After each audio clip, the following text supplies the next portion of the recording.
नमस्कार साथियों, आपका हमारे YouTube चैनल द एजुकेशन पर हार्दिक स्वागत है। आज के इस सेशन में हम हिंदी साहित्य और व्याकरण संबंधित महत्वपूर्ण प्रश्नों को हल करेंगे, जो बिहार शिक्षक भर्ती परीक्षा 2023 टीजीटी पीजीटी के दृष्टिकोण से बेहद उपयोगी क्लास होगी। तो देर न करते हुए चलिए सेशन की शुरुआत करते हैं। अगर चैनल पहली बार विजिट किए होंगे तो आपसे नम्र निवेदन है, सेशन को लाइक कर दीजिएगा। सेशन पसंद आए तो चैनल को सब्सक्राइब कर लीजिएगा और अपने दोस्तों में शेयर कर दीजिएगा। बेल आइकन को भी प्रेस कर लीजिएगा, जिससे रोज की क्लास का नोटिफिकेशन आप तक पहुंच सके। मात्र और 25-30 दिन बचे हैं, तो सेशन के साथ जुड़ के ज़रूर अपनी तैयारी को पुख्ता बनाइए। और इस सेशन में हमने 100 महत्वपूर्ण प्रश्नों को शामिल किया है, ऑनलाइन प्रश्नों को, जो आपके एग्ज़ाम में आपकी मदद करेगी। तो पहला प्रश्न है, किस नाटककार ने अपने नाटकों के लिए रंगमंच को अनिवार्य नहीं माना? तो वह है जयशंकर प्रसाद। जयशंकर प्रसाद ने अनेक नाटकों की रचना की, जिसमें चंद्रगुप्त, स्कंदगुप्त, ध्रुव स्वामिनी, जन्मेजय का नाग यज्ञ, बहुत सारे नाटकों की रचना की। उन्होंने रंगमंच को अनिवार्य नहीं माना। उन्होंने बोला है कि नाटक के लिए रंगमंच नहीं होना चाहिए, रंगमंच के लिए नाटक होना चाहिए। किस पुस्तक का 15 भारतीय भाषाओं और 40 विदेशी भाषाओं में अनुवाद किया जा चुका है? तो वो है पंचतंत्र। पंचतंत्र नामक रचना को 15 भारतीय भाषाओं में और 40 विदेशी भाषाओं में अनुवाद किया जा चुका है। और पंचतंत्र विष्णु शर्मा जी की रचना है। विष्णु शर्मा जी की रचना है पंचतंत्र।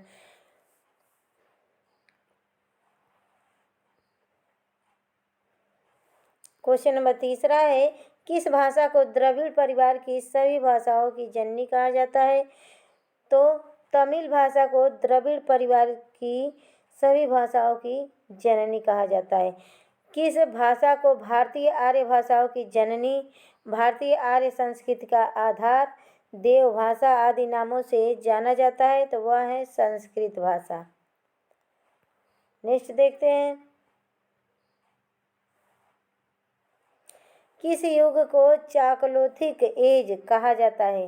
तो ताम्रपाषाण युग को चाकलोथिक एज के नाम से जाना जाता है। किस रचना की सर्वाधिक टीकाएँ लिखी गई? तो वह है बिहारी सतसई। बिहारी सतसई पर सर्वाधिक टीकाएँ लिखी गई। कुटज के रचयिता कौन है? तो कुटज हजारी प्रसाद द्विवेदी जी का निबंध है। केरल की राजकीय भाषा क्या है? तो केरल की राजकीय भाषा मलयालम है।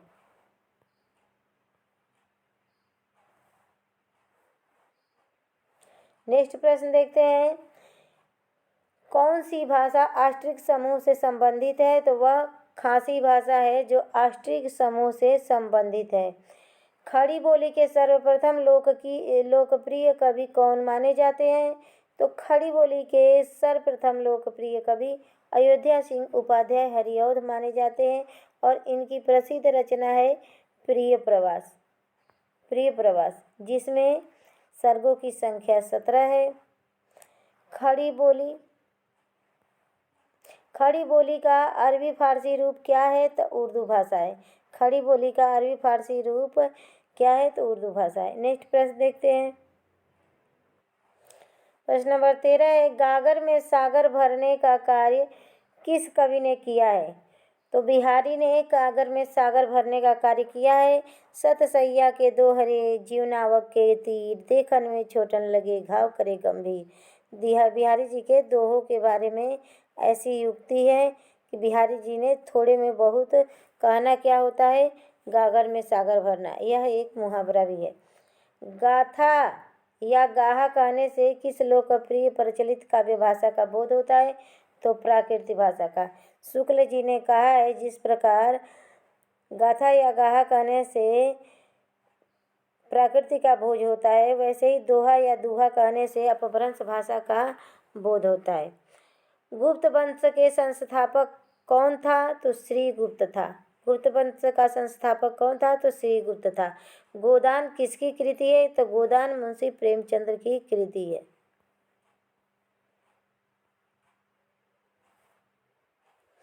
गौतम बुद्ध ने अपने उपदेश सबसे अधिक किस स्थान पर दिए?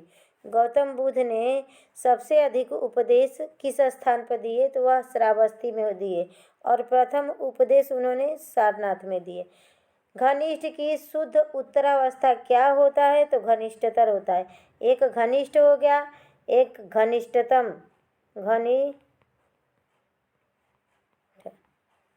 घनिष्ठतम। तो देखिए, यह प्रथमावस्था है, यह मध्यमावस्था है और यह उत्तमावस्था है। किसी भी शब्द की 3 अवस्थाएं होती हैं। चंद्रवरदाई किसके दरबारी कवि थे? तो चंद्रवरदाई पृथ्वीराज चौहान के दरबारी कवि थे। इन्होंने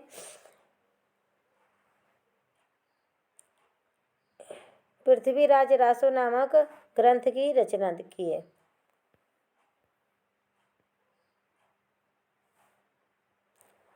चंदन विष व्यापत नहीं, लिपटे रहत भुजंग। इस प्रस्तुत पंक्ति के रचयिता कौन है? तो रहीमदास जी हैं। चरण दास चोर किसकी नाट्यकृति है? तो चरण दास चोर नामक नाट्यकृति हबीब तनवीर की है। चाँद का मुँह टेढ़ा है काव्य के रचयिता कौन है? तो चाँद का मुँह टेढ़ा है काव्य के रचयिता गजानन माधव मुक्तिबोध हैं। नेक्स्ट प्रश्न देखते हैं। चारु शब्द की शुद्ध भावात्मक संज्ञा क्या है? तो चारुता है।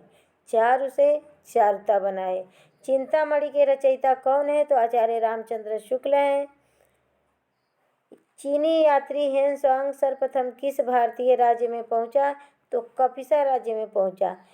चीनी तिब्बती भाषा समूह की भाषाओं को बोलने वाले को क्या कहा जाता है? निषाद कहा जाता है।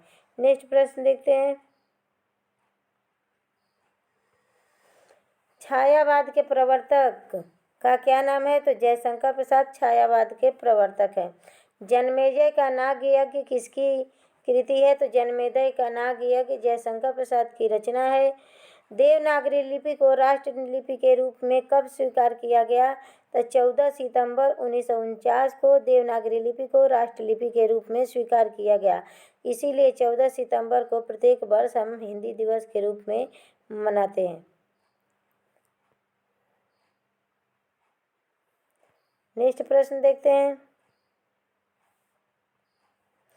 जाकी रही भावना जैसी, प्रभु मूरत देखी तिन तैसी। इस पंक्ति के रचयिता कौन है? तो गोस्वामी तुलसीदास हैं। जो अपनी जान खपाते हैं उनका हक उन लोगों से भी ज़्यादा है जो केवल रुपया लगाते हैं। यह कथन गोदान के किस पात्र का है? तो महतो का है। यह कथन गोदान के महतो नामक पात्र का है। और इस गोदान नामक उपन्यास के रचयिता कौन है? तो मुंशी प्रेमचंद्र हैं। इन्हें उपन्यास सम्राट, कथा सम्राट के नाम से भी जाना जाता है।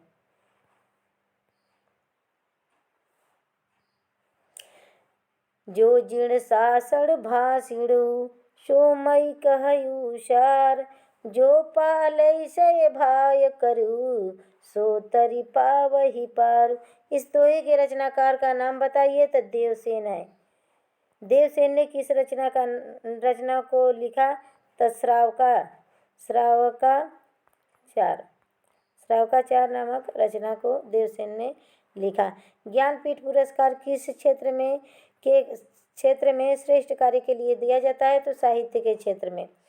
ज्ञान मार्गी शाखा के कवियों को किस नाम से पुकारा जाता है? तो संत कवि के नाम से पुकारा जाता है ज्ञान मार्गी शाखाओं के कवियों को।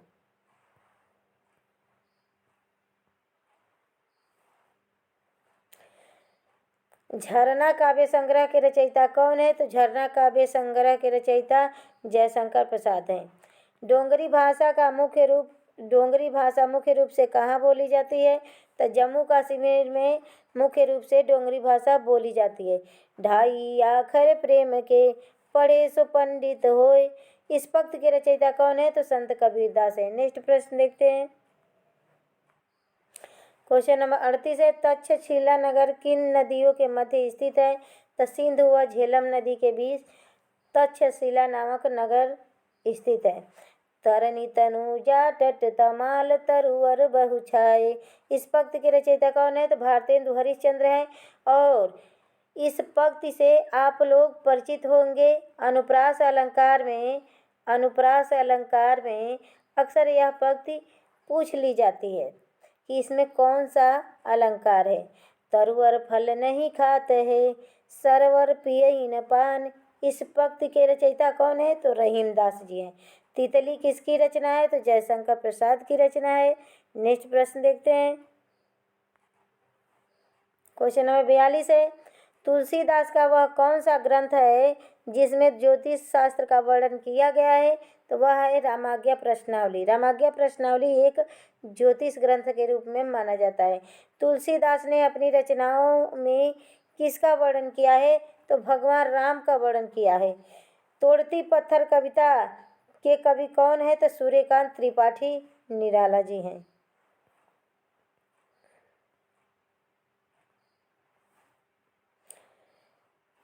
तोड़ती पत्थर कविता कैसी है? तो यह एक यथार्थवादी कविता है। त्यागपत्र नामक उपन्यास किसका है? तो जैनेन्द्र कुमार का है। दरवाजे से चंडालगढ़ी की तरफ नजर दौड़ाने पर एक अद्भुत अदृश्य दिखाई देता है। इस पंक्ति के रचनाकार कौन है? तो राहुल सांस्कृत्यायन है। नेक्स्ट प्रश्न देखते हैं। रामचरितमानस में प्रधान रस के रूप में किस रस को मान्यता मिली है? तो वह भक्ति रस को। भक्ति रस वैसे शांत रस रामचरितमानस का प्रमुख रस है, लेकिन प्रधानता भक्ति रस को मिली है। दुख ही जीवन की कथा रही, क्या कहूँ आज सो नहीं कही। इस पंक्ति के रचयिता कौन है? तो सूर्यकांत त्रिपाठी निराला है। सरोज स्मृति से यह पंक्ति ली गई है। दुरित दुख दैन्य न थे जब ज्ञात, अपरिचित जरा भरण भूप्रात। इस पंक्ति के रचयिता कौन है? तो सुमित्रा नंदन पंत जी हैं।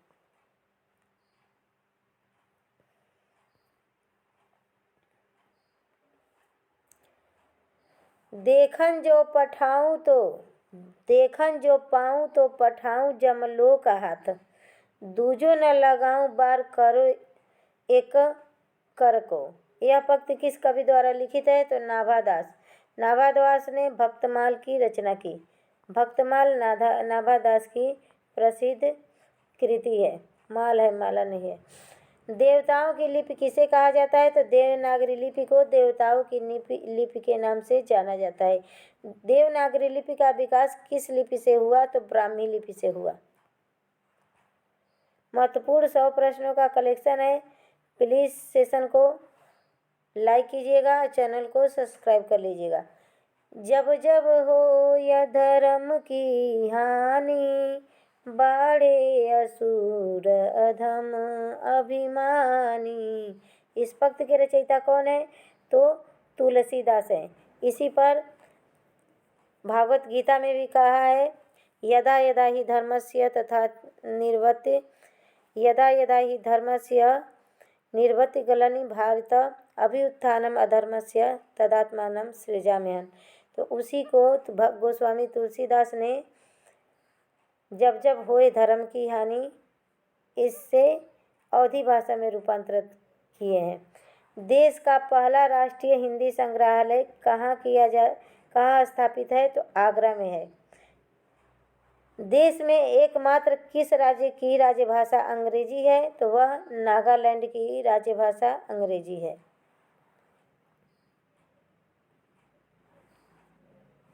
क्वेश्चन नंबर 57 है, दोहा कोश के रचयिता कौन है? तो दोहा कोश के रचयिता सराफा है।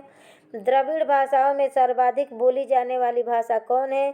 तो द्रविड़ भाषाओं में सर्वाधिक बोली जाने वाली भाषा तेलुगु है। द्विवेदी युग का नामकरण किसके नाम पर हुआ? तो महावीर प्रसाद द्विवेदी। नेक्स्ट प्रश्न देखते हैं। क्वेश्चन नंबर 60 है, ध्रुव स्वामिनी नाटक के रचयिता कौन है? ध्रुव स्वामिनी चंद्रगुप्त असगंड गुप्त यह जयशंकर प्रसाद की नाटक है। नमक का दरोगा कहानी के लेखक कौन है? तो नमक का दरोगा मुंशी प्रेमचंद्र की कहानी। मुंशी प्रेमचंद्र की कहानी प्रतिज्ञा है, सौत है, कफन है। यह सब मुंशी प्रेमचंद्र की कहानियाँ हैं। नयन जो देखा कमल सा, निर्मल नीर शरीर, हसत जो देखा हंस भात, दसन ज्योति नगनीर। इस पद्य के रचयिता कौन है? तो जायसी हैं, मलिक मोहम्मद जायसी। इन्होंने पद्मावत नामक महाकाव्य की रचना की, उसमें 15 सर्ग हैं।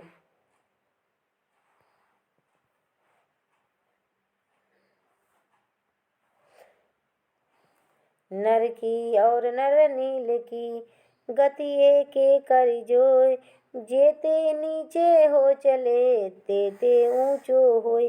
इस पक्ति के रचयिता कौन है? तो बिहारी लाल हैं। नवनीत शब्द का सही अर्थ क्या है? तो नवनीत शब्द का अर्थ मक्खन है। नागालैंड की राजभाषा क्या है? तो अंग्रेजी है। नालंदा विश्वविद्यालय किस लिए प्रसिद्ध है? तो बौद्ध धर्म दर्शन के लिए नालंदा विश्वविद्यालय प्रसिद्ध है। नेक्स्ट प्रश्न देखते हैं। निराला के राम तुलसी के राम से भिन्न और भभूति के राम के निकट हैं। यह कथन किस कवि, किस हिंदी आलोचक का है? तो रामविलास शर्मा का है। निराला को कैसा कवि माना जाता है? तो निराला को एक क्रांतिकारी कवि माना जाता है। निर्गुण भक्ति काव्य का प्रमुख कवि कौन है? तो निर्गुण भक्ति काव्य का प्रमुख कवि कबीरदास को माना जाता है।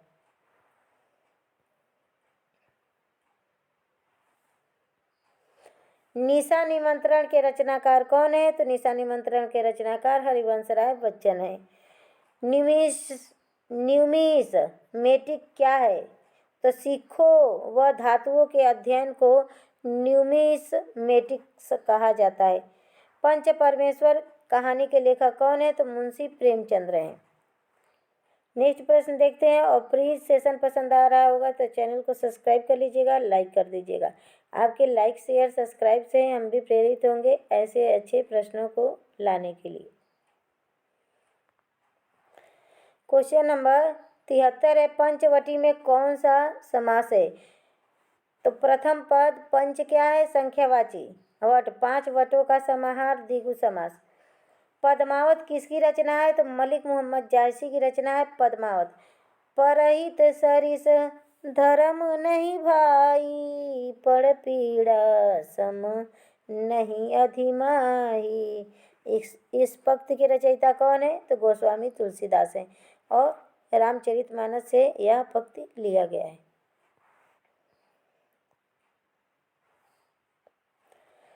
पल्लव के रचयिता कौन है? तो पल्लव के रचयिता सुमित्रा नंदन पंत हैं। पवित्रता की माप है मलिनता, सुख का आलोचक है दुख, पूर्ण की कसौटी है पाप। यह कथन स्कंदगुप्त नाटक में किस पात्र का है? तो देवसेना का है। स्कंदगुप्त नाटक जयशंकर प्रसाद द्वारा लिखित है। पुराणों में अशोक को क्या कहा जाता है? तो अशोक वर्धन कहा जाता है। पुराणों में अशोक को अशोक वर्धन के नाम से जाना जाता है।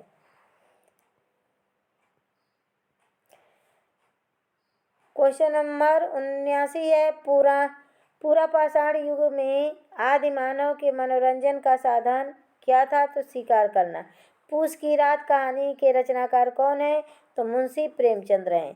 पृथ्वीराज रासो के रचनाकार कौन है? पूस की रात आप लोग जरूर कहानी पढ़िएगा, बहुत मज़ेदार कहानी है।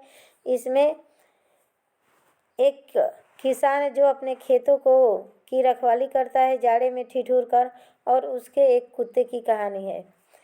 पृथ्वीराज रासो के रचनाकार कौन है? तो चंद्रवरदाई हैं।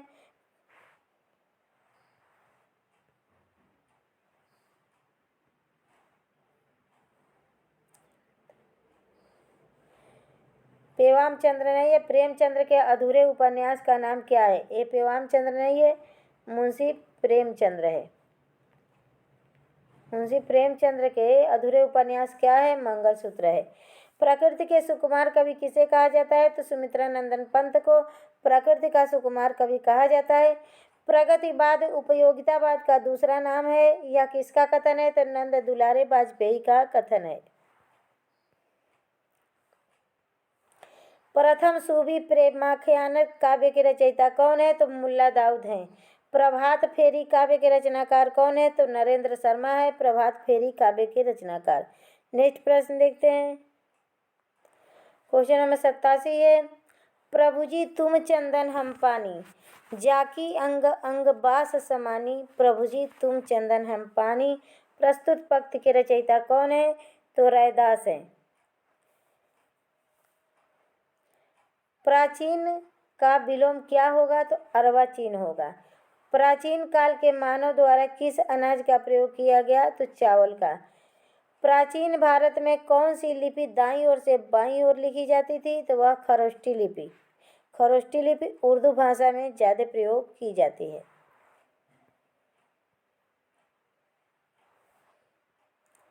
प्रादेशिक बोलियों के साथ ब्रज या मध्य देश की भाषा का आश्रय लेकर एक सामान्य साहित्यिक भाषा स्वीकृत हुई, जिसे चारणों ने नाम दिया, तो उसे पिंगल भाषा कहा।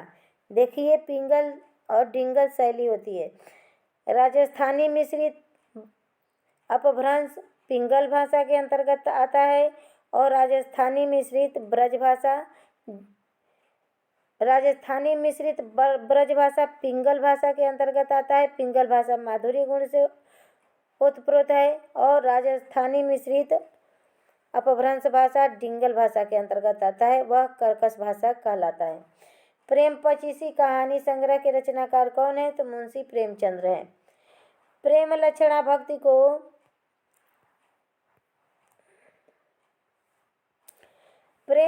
भक्ति को किस भक्ति शाखा ने अपनी साधना का मुख्य आधार बनाया? तो प्रेम लक्षणा भक्ति को कृष्ण भक्ति शाखा ने अपने साधना का मुख्य आधार बनाया। प्रेमचंद्र के अधूरे उपन्यास मंगलसूत्र।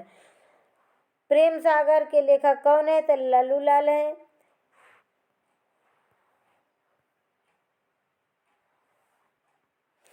बांगरू बोली किस बोली के निकट का संबंध है? बांगरू बोली। तो खड़ी बोली को बांगरू बोली के नाम से जाना जाता है। बिहारी किस काल के कवि थे? तो बिहारी रीत काल के कवि थे।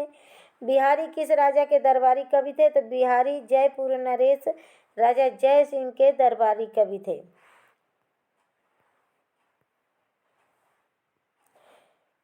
बुंदेले हर बोलो के मुँह हमने सुनी कहानी थी, खूब लड़ी मर्दानी वो तो झांसी वाली रानी थी। इस पंक्ति के रचयिता कौन है? तो सुभद्रा कुमारी चौहान है। और मुकुल कविता सुभद्रा कुमारी चौहान का है। कल हमने तुमुल के स्थान पर मुकुल बता दिया, इसके लिए क्षमा चाहते हैं। कभी कभी बड़े लोगों से भी गलतियां हो जाती है, हम भी मनुष्य हैं, तो क्षमा कर दीजिएगा। बूदी नरेश महाराजा भाव सिंह के आश्रित कवि कौन है? तो मतीराम है। मतीराम रीतकालीन के कवि हैं, रीतकाल के। और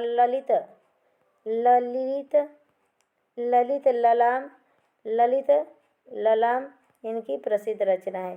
तो आज का यह सेशन यही समाप्त हुआ। कैसा लगा सेशन प्लीज़ कमेंट बॉक्स में बताइएगा। नमस्कार दोस्तों, धन्यवाद।